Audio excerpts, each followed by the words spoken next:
In 1849, British archaeologist Austen Henry Layard pulled a clay tablet from the ruins of ancient Nineveh, buried beneath centuries of sand in what is now modern-day Iraq.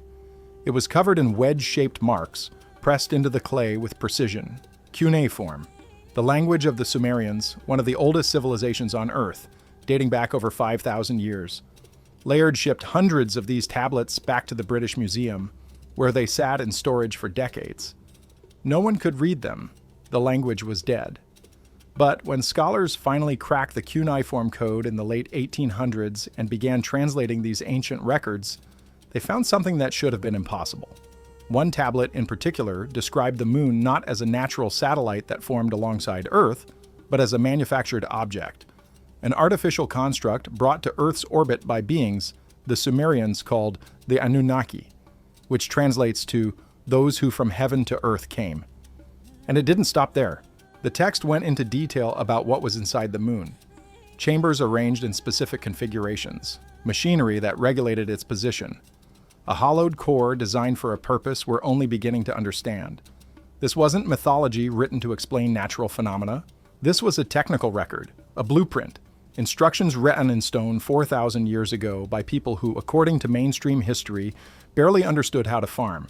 If you're interested in ancient mysteries and forbidden history, hit subscribe. I cover the archaeological discoveries mainstream academia doesn't want you digging into.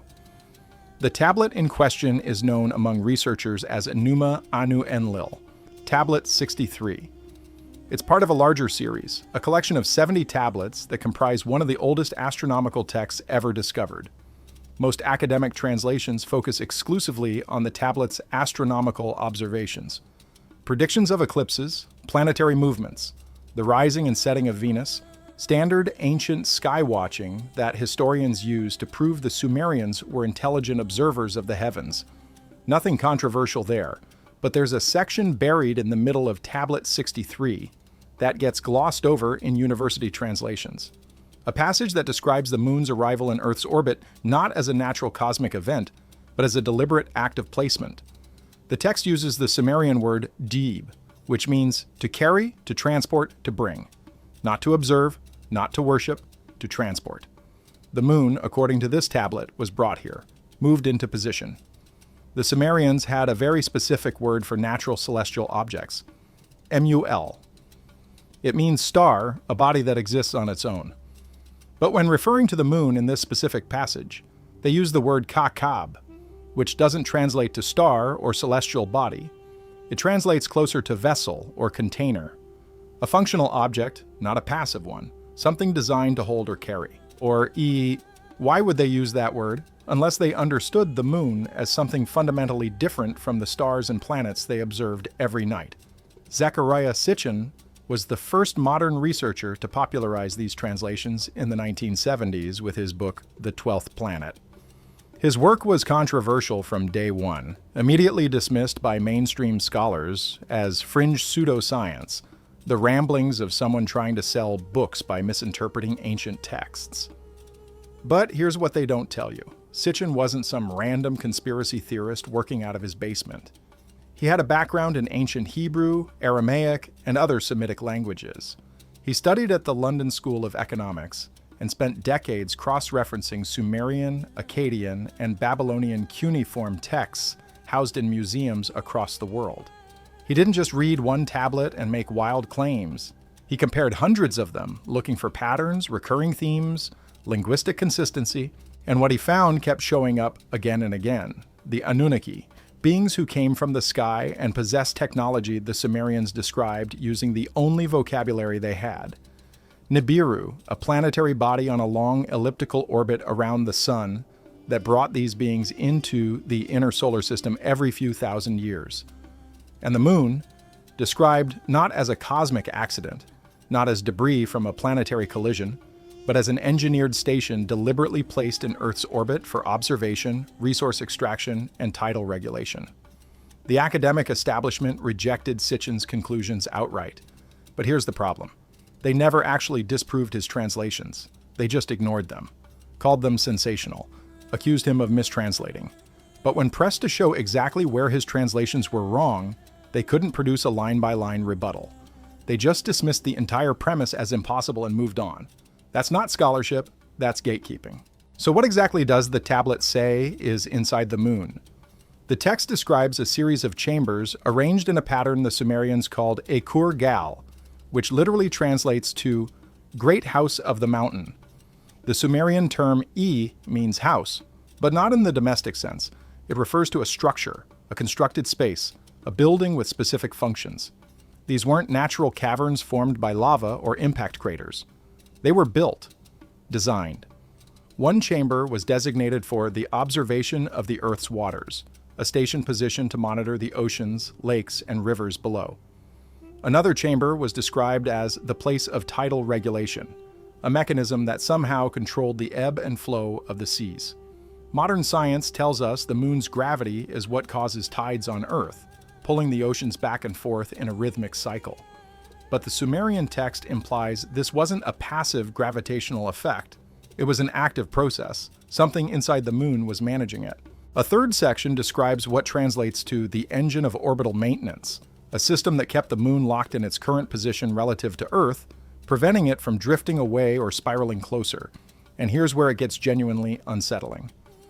The text explicitly states that the moon's core was hollowed out, not empty because of natural formation, not porous because of ancient volcanic activity. Excavated. The Sumerian word sig appears repeatedly in this section.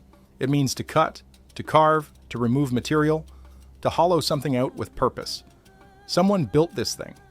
Someone took a planetary body, removed its interior, and installed infrastructure inside it. Modern science has given us data that makes these ancient claims significantly harder to dismiss than most academics would like to admit. In November 1969, NASA's Apollo 12 mission deliberately crashed the ascent stage of their lunar module into the moon's surface as part of a controlled experiment to test seismic activity. They had placed seismometers on the surface during the Apollo 11 mission, and they wanted to see how the moon would respond to a known impact event.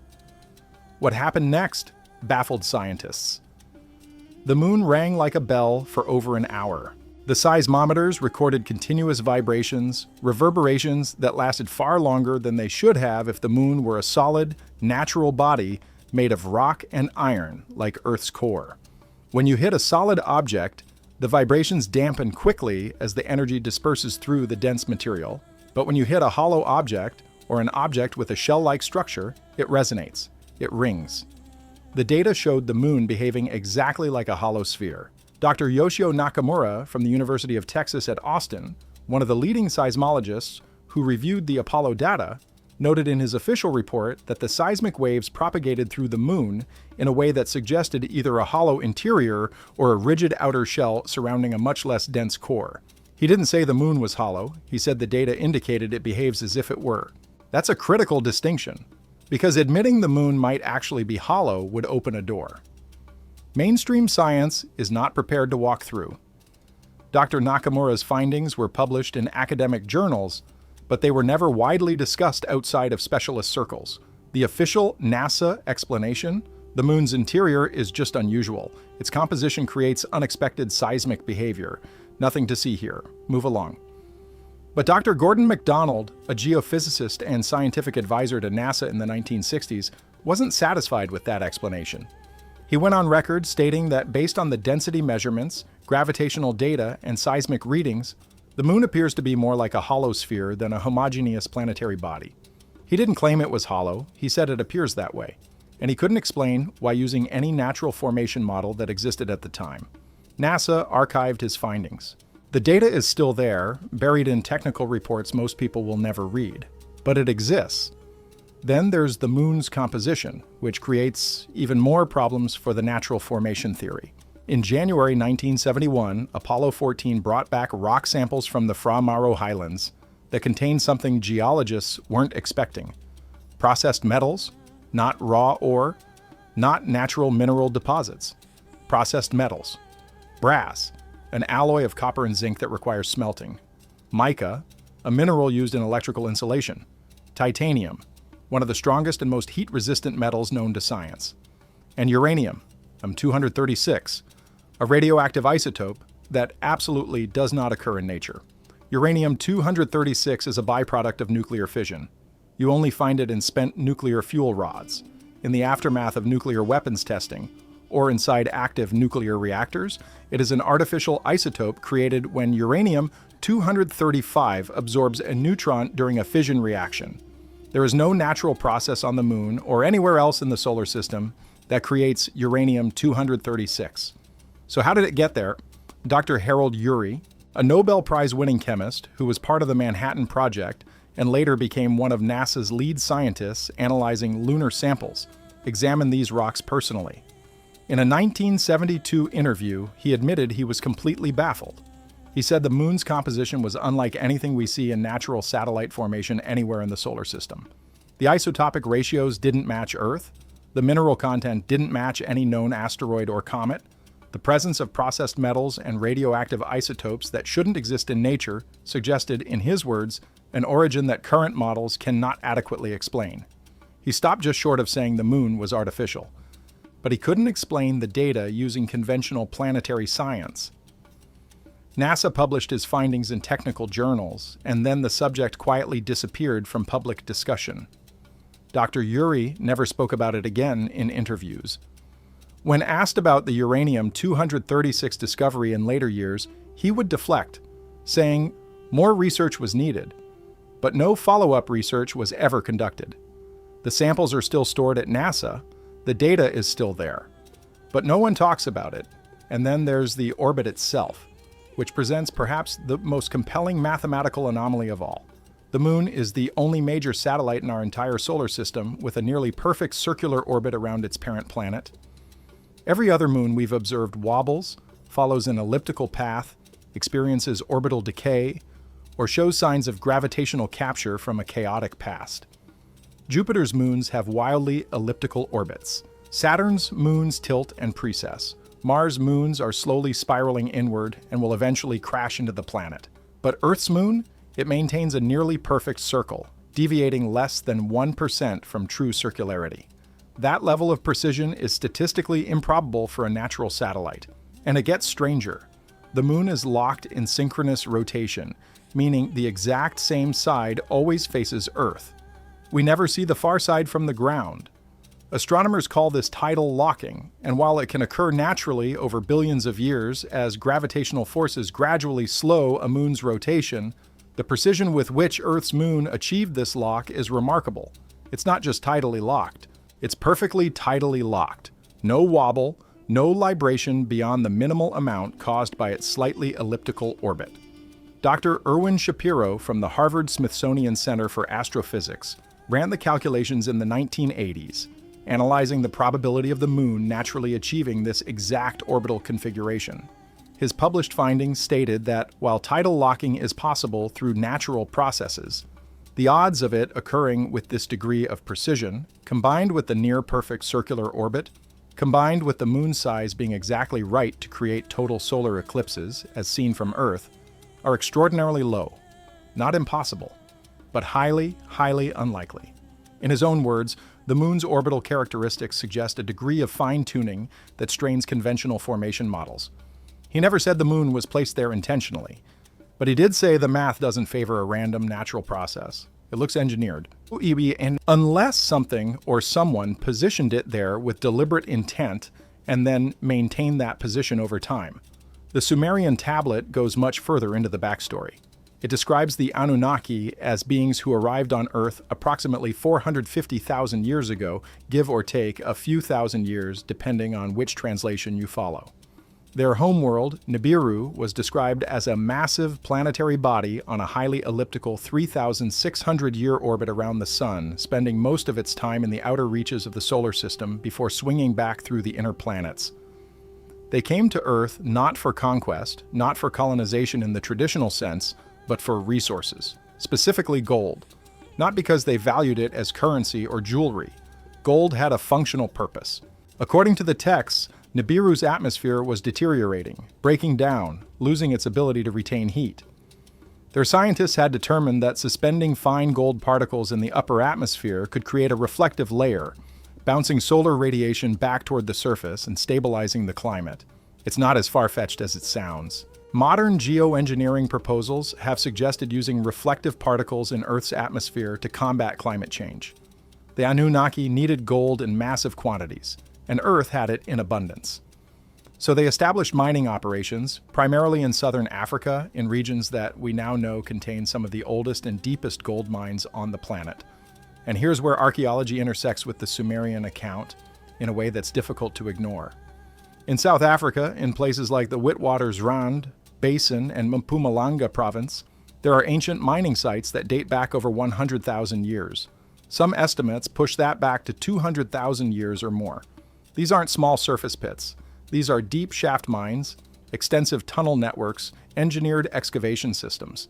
Mainstream archaeology says these mines were dug by early modern humans. But there's a problem with that timeline. 100,000 years ago, humans were barely using stone tools. We were hunter-gatherers. We didn't have metallurgy. We didn't have the engineering knowledge to dig vertical shafts hundreds of feet deep. And yet these mines exist, and they are undeniably old. Who dug them? The Sumerians say it was the Anunnaki. And when the labor became too exhausting, when their own workers started rebelling against the brutal conditions, the Anunnaki genetically engineered a new species to do the work for them, a hybrid. Part Anunnaki, part primitive hominid. The Sumerian term for this creation is Lulu, which means mixed worker. They called us the Adamu, the first humans as we know them today. Created not by natural evolution alone, but by deliberate genetic intervention. But back to the moon. Why would they bring it here? The tablet suggests the moon served multiple functions. First, as an observation post.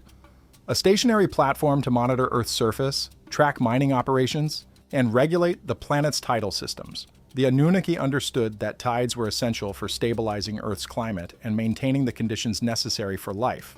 By placing the moon in a precise orbit, they could control those tides. Second, the moon may have served as a staging area, a place to process resources before shipping them off-world. The tablet describes great ships that would dock with the moon's northern pole, a spaceport, not on Earth, but in orbit. And third, the moon may have housed technology we still don't understand. Energy systems, genetic labs, navigational beacons. The Sumerians didn't have words for these concepts, so they described them in terms they knew. Chambers, fires that never went out, waters that flowed upward, metaphors for machinery. Fast forward to the 1970s. NASA released a study called the Hollow Moon Hypothesis, authored by Soviet scientists Mikhail Vasin and Alexander Sherbakov. They weren't fringe researchers. They were respected members of the Soviet Academy of Sciences. Their paper analyzed the moon's density, seismic data, and orbital characteristics. Their conclusion? The moon could be an artificial construct, a planetoid that was hollowed out and equipped with technology by an advanced civilization. The study didn't claim this was fact. It presented it as a hypothesis that fit the available data. NASA never formally endorsed it, but they never debunked it either. The paper was quietly archived. Then, in 2014, NASA scientists analyzing lunar samples discovered something that reignited the debate. High concentrations of helium-3, a rare isotope that doesn't exist in significant quantities on Earth. Helium-3 is considered the ideal fuel for nuclear fusion. It's clean, efficient, and produces no radioactive waste. Scientists have theorized for decades that helium-3 could power interstellar spacecraft, and the moon is covered in it.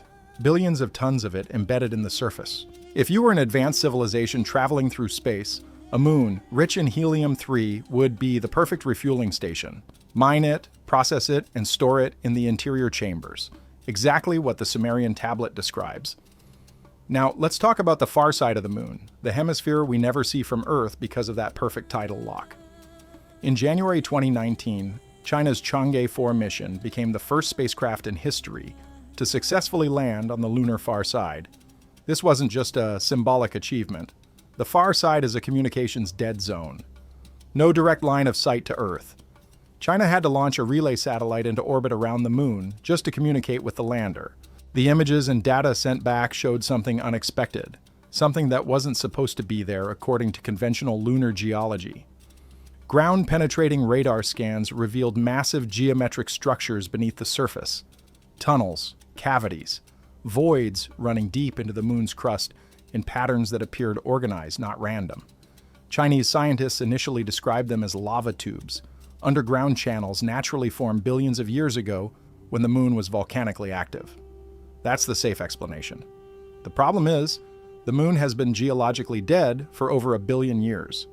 No volcanic activity, no tectonic movement, no internal heat source that would create lava flows. So, where did these tunnels come from, and why do they form geometric patterns? Dr. Jianzhong Liu, a planetary geologist with the Chinese Academy of Sciences who was directly involved in analyzing the Chang'e 4 data, gave a carefully worded statement to the press. He said that while lava tubes were the most likely natural explanation, some of the formations detected by the radar didn't fit existing models of lunar volcanic activity. The tunnels were too uniform, too straight, too deep. He stopped short of calling them artificial, but he made it clear that the data raised questions that couldn't be easily answered. The Chang'e 4 findings were forwarded to NASA, the European Space Agency, and space agencies in Russia and Japan. No public conclusions have been released, no follow-up missions have been announced to investigate further. The data exists, but it's buried in technical reports written in Mandarin that most people will never read. And the mainstream narrative remains the same. Lava tubes, natural formations, nothing unusual. There's also the issue of the moon's age. Rocks brought back from the Apollo missions were dated at 4.5 billion years old, older than Earth itself. That should be impossible. Natural satellites form from the debris of their parent planet. They should be the same age, or younger, not older.